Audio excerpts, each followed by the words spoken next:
కథాకమలం కథల వెల్లువ ఆలకించి ఆలోచించి ఆచరిద్దాం.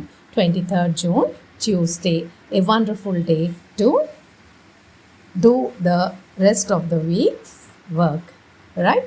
And 23rd June is International Olympic Day.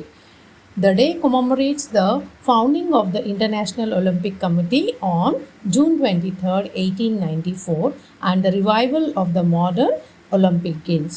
The day encourages people across the globe to get active through community sports and International Olympic Committee, the global Let's Move campaign. The day extends the Olympic ideas of excellence, friendship and respect too. Beyond elite competition, Olympic Day encourages people of all ages to embrace physical activity, healthy living and community participation through initiatives such as Let's Run, Let's Move, Let's Participate, Let's Unite. అందరికీ కూడా ఆటలు కావాలరా, అది ఒలింపిక్స్లో participate చేస్తేనే కాదు, participation ఉండాలి. మనం కూడా ఆడేసుకోవాలి. Like we can just hop, you can just run, we can just jog. That's Olympics for us. ఏంటంటే మనలో ఫిజికల్ మోటివేషన్ ఉంటే మెంటల్ మోటివేషన్ ఆటోమేటిక్గా వచ్చేస్తుంది. ఒక డ్రైవ్ ఉంటుంది ఎప్పుడు కూడా. మరి కథలోకి వెళ్ళిపోదామా? కథ నిజాయితీ. మరి మనం నిజాయితీగా ఆడితేనే కదా మన జీవితాల్లోకి నిజాయితీ అనే పదం వస్తుంది. రామాపురం గ్రామంలో రాజయ్య అనే పేదవాడు ఉన్నాడంట. పేదవాడు అంటే మరి డబ్బులు లేకపోతే పేదవాళ్ళు అంటారేమో, కానీ నా ప్రకారం అయితే సరైన నడవడిక లేని వాళ్ళు మాత్రం తప్పకుండా పేదవాళ్ళేనరా. ఏమైనా అనుకోండి, అంటే డబ్బు ఉండాలి, ఉండకూడదని నేను అన్ను. డబ్బు ఉన్నా కూడా మనకి నడవడిక లేకపోతే ఇంకా అది దరిద్రం అన్నమాట, రైట్? అతడు అంటే రాజయ్య ప్రతిరోజు అడవికి పోయి కట్టెలు కట్టుకొని అడవికి పోయి అమ్మి వాటితో జీవించేవాడట. ఒకరోజు రాజయ్య నది ఒడ్డునున్న పెద్ద చెట్టు ఎక్కి కట్టెలు కొట్టుకుంటున్నాడట. పొరపాటున చేయి జారి గొడ్డలి నదిలో పడిపోయిందంట. అయ్యయ్యో, ఆ నది చాలా లోతుగా ఉంటుందంట. 2-3 సార్లు నదిలో దిగి ఎంతో ప్రయత్నించినా గొడ్డలి దొరకలేదంట. కానీ పాపం ఎంతో బాధపడి చేసేది లేక అక్కడే చెట్టు కింద కూలిపడి భగవంతుడిని ప్రార్థించి తన గొడ్డలి ఇప్పించమని వేడుకున్నాడంట.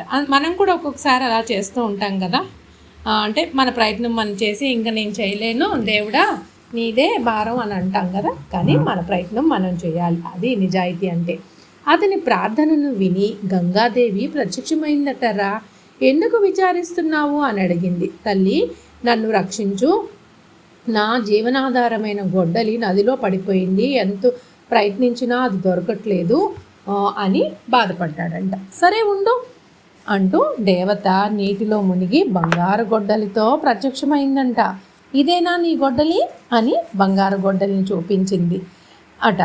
నాది కాదు తల్లి, ఇది మళ్ళీ నీళ్ళల్లో మునిగి, సరే చూసుకుని వస్తాను, మళ్ళీ నీళ్ళల్లో మునిగి వెతుక్కుని వస్తానని ఒక వెండి గొడ్డలితో ప్రత్యక్షమైందంట గంగాదేవి.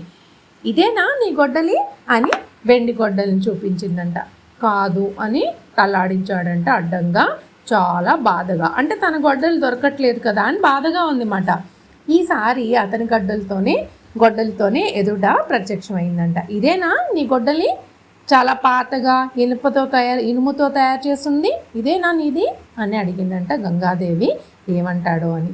రాజయ్య, అవునమ్మా, ఇదే నా గొడ్డలి అమ్మా, చాలా చాలా సంతోషం అమ్మా, నీకు దండాలమ్మా, ఇదే నా గొడ్డలి అని ఆనందంతో పరవశించిపోయాడంట. రాజయ్య నిజాయితీకి అతని